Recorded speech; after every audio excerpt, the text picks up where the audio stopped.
Hey guys, welcome to the Pauper Lounge. I don't know. I might as well be called the Pauper Lounge because it hasn't been seeming like the Commander Lounge lately. I've just been so into Pauper. Like I am gonna have a Commander deck tech for you guys, but today we're gonna do one that a lot of you probably might know, but there's so many different variations to build it. It's crazy. It's almost like there's different kind of strategies to play in this is Kuldoltha Boros. I originally saw this deck on MTG Goldfish, and at the time it was getting away from Kuldoltha Jeskai, but the person that built it, that sent in the list, was still running it like that. They had 5 mana drop. What was it called? The Mold Drifters, and there was no like 5 mana stuff. Like Mold Drifter wasn't there, and they were just running too many mana. And they also had a bunch of Angelic Purges. I don't know if they were running 3 or a playset of Angelic Purges, and it was too much. Like I love the card, like you'll see it in this deck, but yeah, after I saw that, I built it instantly after I saw it on MTG Goldfish because I thought it had potential, and it just kept getting good pieces, including Kaladesh just gave it a couple more really good pieces to contend with the other top. Like it's a top tier deck. Like if like I'm in love with my new eggs deck. I mean, I'm still testing it out. But honestly, if somebody told me I had to get ready for a tournament tomorrow to win packs in Pauper, this is the deck I would play because it is very consistent. It fights the top tier decks. I mean, it's really good against Mono Blue Delver. It pretty much fights the skies, and then it just out card advantages him. If they can't get a board state, if you can keep them locked down, which is really easy to do, usually you're going to be crisping up Delvers like turn 1 and turn 2, usually like very consistently. It's very good. Peregrine Drake, there's a lot of instant speed answers before Peregrine Drake goes off, which is really good. I think it's just the great deck to fight those tier 1 decks that are kind of oppressive. Like I honestly think Mono Blue Delver is oppressive along with Peregrine Drake. Like, but yeah, let's just get into the deck. Let's start off with 4 Windscarred Crags. They're the Boros lands, enter battlefield, tap, gain a life. Cool little tech here. I think it's the core Skyfishers. I think they're called, the ones that can bounce back any permanent. Against like Is It Blitz and stuff like that. I had a game where I was actually playtesting, and I was having to use my core Skyfisher to bounce these back to keep gaining life. So yeah, if you guys need the life gain, just remember core Skyfisher any permanent so it can bounce these back. So we run a playset of Windscarred Crag. And then we run, of course, playset of Great Furnace because artifacts matter in this deck. And then we run 1 Forgotten Cave. I really like the Cycle Lands, also because of Core Skyfisher, because it can, late game, you draw off the top Core Skyfisher. You can actually, if you got no good targets, to bring back, you can actually just bring this back and cycle it if you got enough lands. So that's why I really like the cycle lands here. So we just add 1 Forgotten Caves. Next is we run 3 mountains, and then of course we gotta do the white artifact lands. 4 Ancient Dens, then the Cycler, 1 Secluded Step, and then I believe 3 Plains.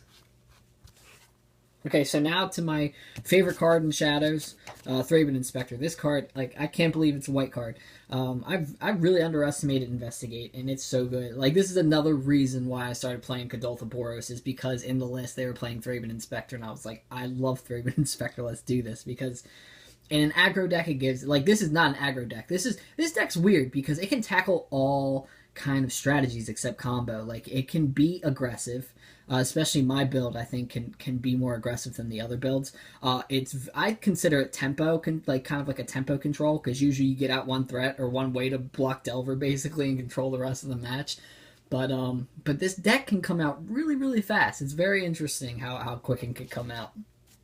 So yeah, once again, Thraben Inspector, gotta run 4 of these. I mean, I really love it. Late game, you can get card advantage out of it.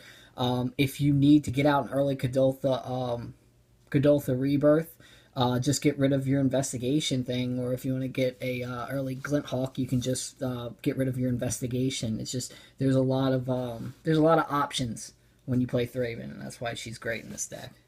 Next, Glinthawk. Glinthawk's really good with the artifact lands. It can turn into like a pseudo, like, I think it's Quirion Ranger effect, where like if you miss your land drop, you can honestly tap your like Ancient Den, play Glinthawk, return Ancient Den to hand, play Ancient Den untapped, and it's basically like you played a land for that turn. Glinthawk's just great, just returning any artifact to hand. It's a 1-drop. I get up there and I hang out with Delver, and if not, I'm getting up there and beating in the skies. Like it's such a good card. So we run a play set of Glinthawks. Next, Core Skyfisher, the one that I've been talking about the whole time. Like, this card is nuts. Like, I don't think this deck would be a thing without Core Skyfisher, because it makes it more of a utility deck where it can drop back a lot of things for different reasons. Like, you can drop back like Journey to Nowhere to remove something more important. You can drop back, gain life land. You can drop, there's all kinds of ways you can drop back something for more value. But mostly it's going to be for card advantage, because this deck wins through card advantage. But Core Skyfisher is great. It gets up there, hangs out with Delver also. By the way, when you're playing this deck, make sure you make every trade possible, especially against the Delver's decks. You're always going to want to trade, because you're literally going to win because of card advantage. So always trade. Next is, this was originally Sun Chasers, and then once they printed Reckless Fireweaver, I was like, why not? I think it's a great card, because if I don't get my Kuldoltha Rebirths out, if I don't go wide on the ground to kind of gum it up, these are a great, it's a great defensive card. It's a 1/3, which definitely matters in this format. So I think it's great to get out in the beginning, but I mean you're bouncing back artifacts back and forth and doing all kinds of shenanigans with artifacts with bounce backs. It seemed relevant, and I've been playtesting it, and it seems good. It seems I haven't had a problem, because the problem with Sun Chaser, especially because I've run a full play set of Kuldoltha Rebirths. There's a lot of times where it's not going to trigger Metalcraft, and I think this is great just because I feel like it always at least triggers once in a game, and sometimes that's all that matters. I just think it's a great card, and also evened out my mana base, which makes the deck more consistent, which I feel like made it a lot better than Sun Chaser. So that's why I went with Reckless Fireweaver. Next is Kuldoltha Rebirth. The reason why it's called Kuldoltha Boros. A lot of people are shaving on these. I actually saw a video today where like a guy was playing, I don't know if he was playing 1 or 2, but I mean, the card's just nuts in this deck. Like yeah, you get rid of an artifact, but like if you get rid of a Necor Wellspring, you're actually gaining advantage, and it's well worth it. But I mean, like no matter what, there's always something good to remove. The only time, every once in a while, you get in a weird spot where you don't want to get rid of your land, but there's always going to be good targets for this, always. I mean, it's 3 powered spread apart, and I also play that one card. We'll get to it. Why? I'll show you the reason why I'm playing a play set of these at the end. Also, it's just you just get so much value out of this card. So good. So what are the artifacts that were bouncing back and destroying and stuff? Well, Ichor Wellspring is a great. It's the best. Once again, without this card, the deck wouldn't exist. It's like one of the linchpins along with Core Skyfisher of the deck. You pay 2, it enters the battlefield, you draw a card, and then when it is put into the graveyard from the battlefield, you draw a card also. So Kuldoltha Rebirth will draw a card after it destroys it. Comes in, draws a card. Core Skyfisher or Glinthawk, they bounce it back so you can play it again and just get more cards and just do it over and over again. Like it's fantastic. So we run with a full play set. Prophetic Prism, I was running a full play set, but then Kaladesh came out and there was something else I wanted to play. So we're only running 2 Prophetic Prisms. It's another like pseudo Ichor Wellspring. I mean, it can fix for you. Like, this was so important when Jeskai, when Kuldoltha Jeskai was a thing, but now that we're only 2 colors, we don't rely, especially now that my mana base is even, we don't even really care about Prophetic Prism. We just love that we can bounce it back and then play it again to keep drawing a card, to keep, getting what we need. So we run 2 of those, so we're not too worried about it. I think this card's more important, and that's Sky Skiff. It's another way to get up there and fight Delver, basically, without losing some of your guys. And I think it's great because sometimes Thraben Inspector comes out there, and then he just sits there and does nothing, and he's just a chump block for later. This lets Thraben Inspector do something, which is great. And same thing with all those little 1/1 Goblin tokens. They get up there in the sky and come in 2/3. Like, this card is a house, and it's so good, and you know, I haven't really experienced it yet because I haven't been playtesting as much because I've been playtesting the hell out of eggs because it's so fun. But I'm gonna be getting to this. Like, I can't see this being a bad card in this deck at all. Like, I feel like it's worth the cut. I feel like sometimes you do have those 1/1s sitting around doing nothing, and this puts them to work. So we run 2 Sky Skips. Now we're going to the removal. Gotta have playset of bolts.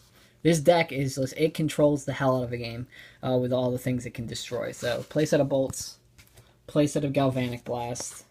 I mean, just more kill. Journey to Nowhere. I would be running a full playset of Journey to Nowhere, but I ended up wanting to put in catch-all cards, which in the form of Angelic Purge. So we run 2 Journeys and 2 Angelic Purge, just because it feels it's really good, especially when you know, late game.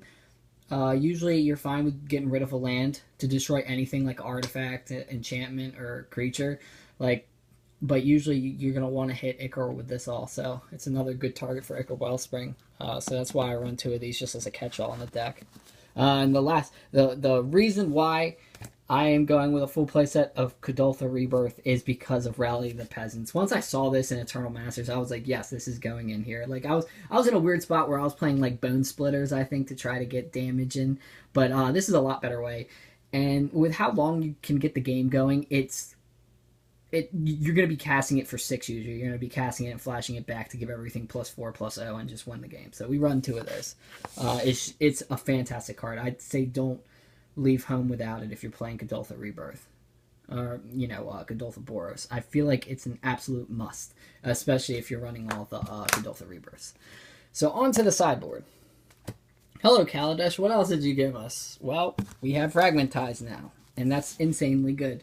1 mana destroy land against artifacts, against affinity, against eggs, against even your fellow Kuldoltha Boros decks, which I don't know exactly if I'd side that in against them. I don't know. I mean, I think you still have to, to get rid of the synergies. So yeah, you'd run this against in the mirror match.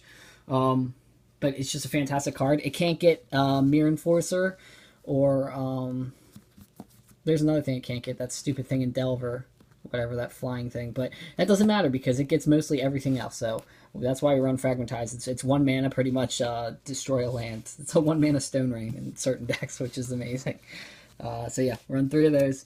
Gorilla Shaman, don't leave home without it if you're playing red. Well, actually, besides my eggs deck doesn't run it, but it's not mana intensive like that. Like it doesn't run a ton of mana where it can benefit from it. I mean, you don't need a ton of mana to make this good, but you know, eggs just tries to combo off.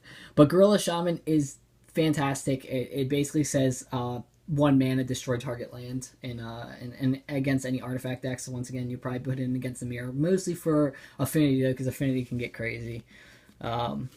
Circle of Protection red. We don't have too many ways to interact with burn, and that's a problem. So we put them in against burn. It's also good against. Actually, I might, sometimes I don't know if I run a 2 of or just a 1 of, but against affinity, it can say no to Atog Fling, which is a thing. Like I think it's just I think I run a 1 of in it just as a backup for Atog, because you'll be running Fragmentize and Gorilla Shaman. You don't want to put in too much or else your deck's not going to run right. So I think we put in 1 against affinity, against like just in case they get the Atog combo off. So yeah, but mainly for burn. It's really good against burn. Lone Missionary, another one for burn, because we lose to burn pretty easily. They just literally burn us out. But this is also against the aggro decks, against Stompy, against whatchamacallit, the Boggles. It's against Boggles also. It's just great to gain life, and then with Cork Skyfisher, he just goes, hey man, gain more life. So we run a 3 of for that. Yeah, Peregrine Drake's the deck, and Mono Blue Delver's still an amazing deck. Pyroblast, full playset. Don't leave home without your Pyroblast.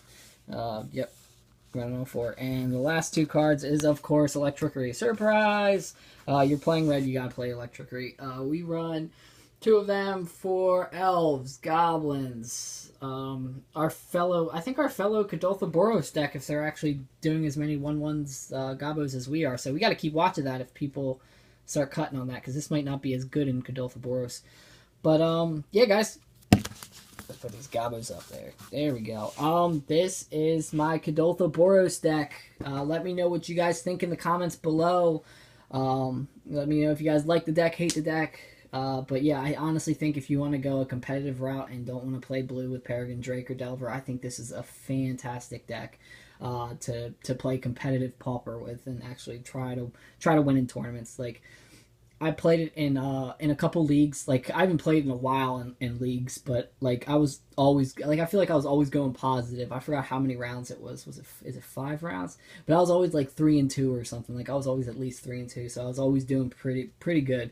Um, so yeah, love the deck. Let me know what you guys think, and yeah, take it easy, guys.